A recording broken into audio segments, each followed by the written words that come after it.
As many as 30 million cars could still have a defective airbag despite a giant recall that's been going on for years. Lisa Fletcher talks to a former advisor to the Japanese company Takata that made the airbags. He's written a book about what he knows.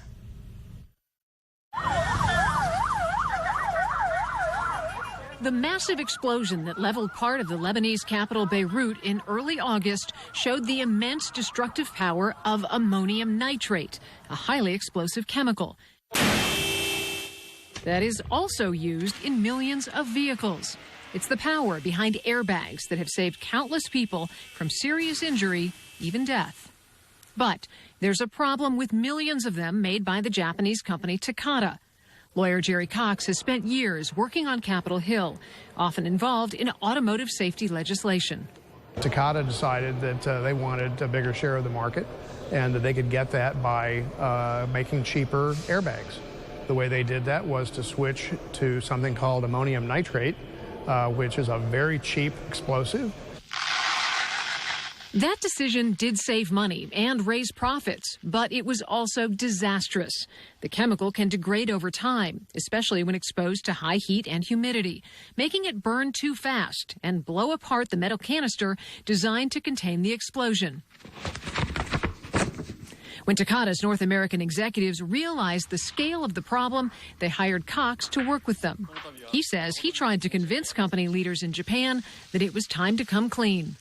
And so they hired me to help try to persuade the owners of the company in Japan to be honest about it and to stop making airbags with ammonium nitrate in them and to recall and replace all the millions of units they had already put out in people's cars. What was the reaction from Japanese executives when you suggested that they take an aggressive approach toward public safety and recall of the inflators? The Japanese theory for any kind of a problem like this is if it stinks, keep a lid on it. And as 2014 went on, it became more and more apparent that, at least to the American executives, it became more and more apparent they were not going to be able to keep a lid on it. And while executives in Japan fought to keep the problem secret, according to Cox, drivers in the United States continued to be injured and killed. Wait, hi, ready?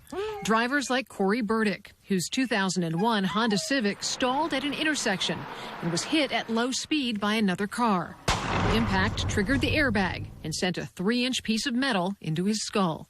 It was like a millimeter away from my brain, so it definitely could have killed me.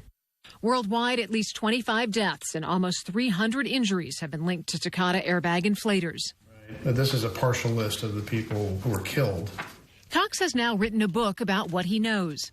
In it, he describes how Takata got what he calls a sweetheart deal from the government at the time, allowing the company to replace defective inflators with new ones using the same chemicals, but with an added ingredient. They are claiming that a desiccant, a drying agent that was added to those inflators, is going to keep them from blowing up. We're talking about the replacement airbags.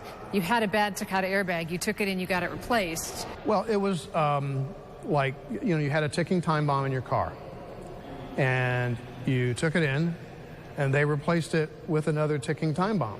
But it was a newer ticking time bomb on the theory that it'll take longer for it to blow up and kill you.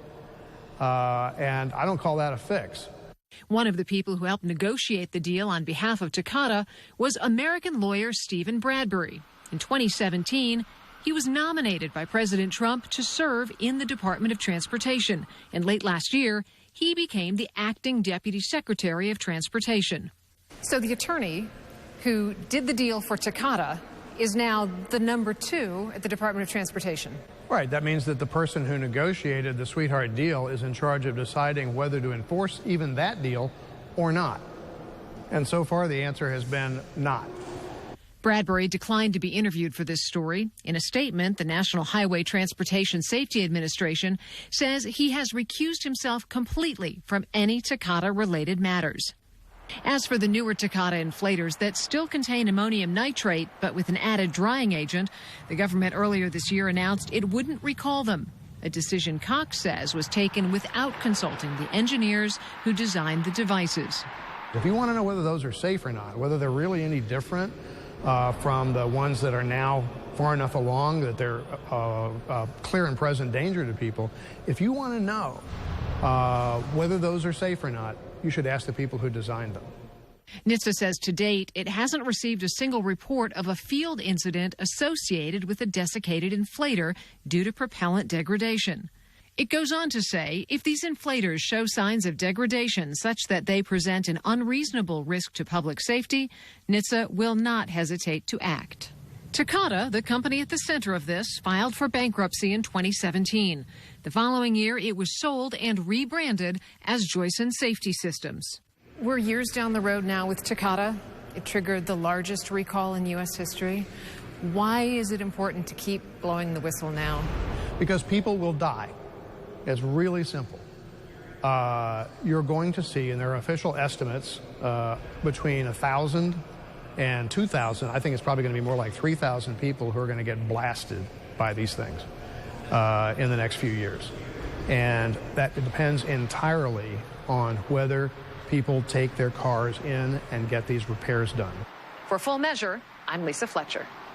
You can check if your own vehicle has a recalled airbag by going to NHTSA.gov/recalls.